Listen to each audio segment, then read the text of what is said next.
Okay, so in one of my videos on Marvel Cosmic Invasion, I said I was considering taking a look at the comic that the game pulls some level of inspiration from, Annihilation, on the channel. I don't remember what video I talk about that in. It might not even be out yet, but it doesn't really matter. Point is, we're going to look at Annihilation here. I might split this video up into a few parts, but for now, we're going to be taking a look at the first issue, going through that, and then it's just a 6-issue story, not including the tie-ins, which I may or may not cover. So the story begins with the Annihilation War already underway, but this first page gives us a little backstory and context for how it all started. We have Richard Rider, Nova, narrating, talking about how the invading forces came through the crunch, the boundary of the universe, which means they came from outside their universe. Now, the negative zone where Annihilus and his forces come from is like another dimension that exists separately from the 616, so this does check out. Then Nova goes on to explain how the entire Nova Corps was also destroyed, along with what remained of the Skrull Empire. He explains that from what they know, their universe is expanding into the negative zone, and Annihilus is trying to take back what he sees as being his. Now that's where we catch back up with Nova in the modern day and see that him and the forces he's got with him are currently holding off the wave, but that's about all they're able to do at the moment. Now, Nova is talking to this guy who we find out is actually Peter Quill, aka Star-Lord, and what we learn is that at this point in time, he's essentially renounced the Star-Lord title. Nova doesn't know what happens, all we know is that he's done with it. He says that Star-Lord is dead, but anyways, they talk about Gamora and how she wants to take the fight to the wave and Annihilus itself, and as they're saying that, the force field holding the wave back is broken. The area that the wave broke through is an area where a lot of Kree are positioned, and from Nova we learn that the Kree have essentially lost their knowledge of how to wage war, and their leaders are pretty much just throwing anybody they can at the conflict in the hopes of fixing it. So while the Kree are getting totally messed up by Annihilus' forces, the leader in this specific area is just yelling for them to hold their ground.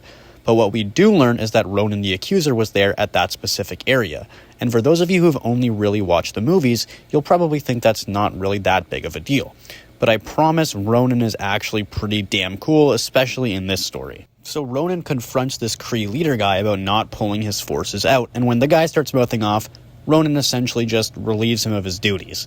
And from Nova, we learn that Ronan was accused of mass murder by the Kree and exiled. But even then, the Kree soldiers still follow his lead.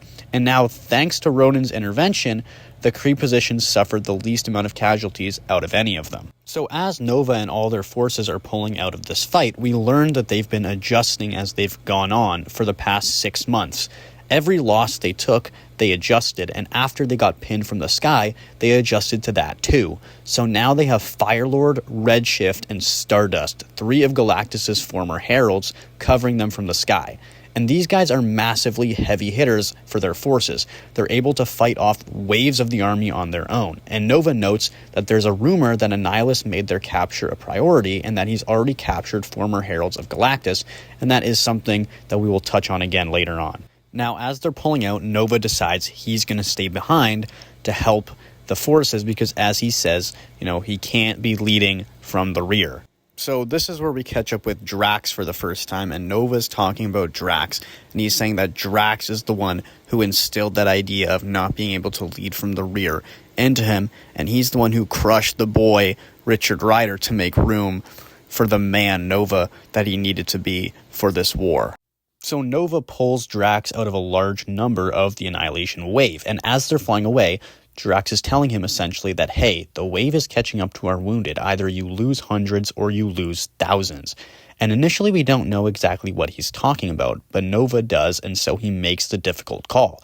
He drops Drax off, and then he flies back to where a large number of the wave is, and he radios into the command center. And what he does is essentially call down a carpet bombing right on top of himself with the hopes of wiping out a large number of the Annihilation wave and stopping them from getting to those who retreated and are wounded, but killing many of his own people in the process, and of course getting himself caught in the blast as well. So Nova is rescued from the wreckage of this explosion, and what he tells us is that the battle was ended, by Firelord, and what happened was that Firelord attacked the flagship, although that took quite a lot out of him, but he proved that Annihilus's queens were the centerpieces of the hive minds, something they all sort of suspected already, but Firelord proved, and Firelord, once he gets to a one-on-one against this lady, she's pretty much defenseless, so it's wraps. He obliterates her immediately, and with her dead, the wave that was attacking them pretty much falls into complete disarray immediately. From there, we cut to Annihilus proper for the first time in the story, and we see he's actually talking to Thanos, and Thanos is essentially working for him at the moment. Annihilus is pretty mad that one of his wives died, and Thanos is just like, well, you did tell us to apprehend instead of terminate, which is more difficult, but then he makes note of his actual job, which was to discover the biological application of cosmic power, and he says that the distraction on Nova and his forces went perfectly, and they have no idea what he's now acquired. So once he's done talking to Thanos, he's now talking more directly to this guy named Ravenous. And Annihilus here is basically just complaining about the Heralds, and Ravenous makes the same point Thanos did, that knowing Annihilus wants them alive is making them bolder. So Annihilus basically gives Ravenous his permission to start killing the remaining Heralds. So we move back to Nova and the forces fighting the Annihilation wave, and this is where we find out that Nova and Gamora are essentially banging. Children, please avert your eyes. I mean, there's no straight-up nudity here, but you get the picture. Now, Nova ditches Gamora temporarily to go talk to Peter about something, and really all they're talking about is how tired everybody is, especially Firelord after how much energy he output to get at that flagship. Then Nova asks Peter about the new guest they brought in, and the two of them head off to go check that out. And all we really learn from this initial conversation about this guest is that she's a she and uses some kind of psychic powers.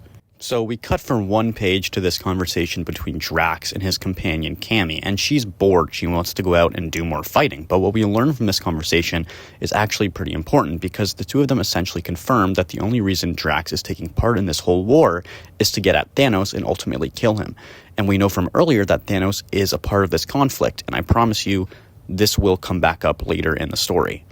So Nova and Peter check in on Firelord, and basically what they learn is that he's in this weird state between life and death, and all Nova can really think about is how if he's alive, he's a hero, and if he's dead, he's a martyr, and either way, he's useful. And really, this goes into Nova's mindset in this story because he is changing. As he said earlier with the carpet bombing, Drax got rid of Richard Rider and essentially forced Nova to the forefront. But really, Nova is becoming less of the hero he'd want to be, and is having to change to better fit the role he needs to play in this war, where the heroic thing isn't always the right thing to do. But what we do learn is that their new guest is Extirpia, the wife of Annihilus we thought Firelord had killed. And what we learn from her is that they've basically already lost the war, because while they were all fighting her and her forces, Thanos had struck a deal with the Ancient Ones, Aegis, She of All Sorrows, and Tenebris of the Darkness, and the two of them had attacked Galactus and the Silver Surfer. So this is where that whole distraction thing that Thanos was talking about earlier comes into play. And what we learn about these two characters is that they were imprisoned by Galactus way back when the universe was still young, but Annihilus freed them, and so now they're out for vengeance on Galactus and any who stand alongside him. And both of these two, according to Extirpia, are as strong as Galactus, so ultimately, as she says, the war is already over and Annihilus has already won because Galactus has fallen. And so the first issue basically ends with Nova being like, yeah, I believe that that's true. We have to confirm it, but Nova tells the reader in his inner monologue that he believes it's true, and basically that they are all royally screwed.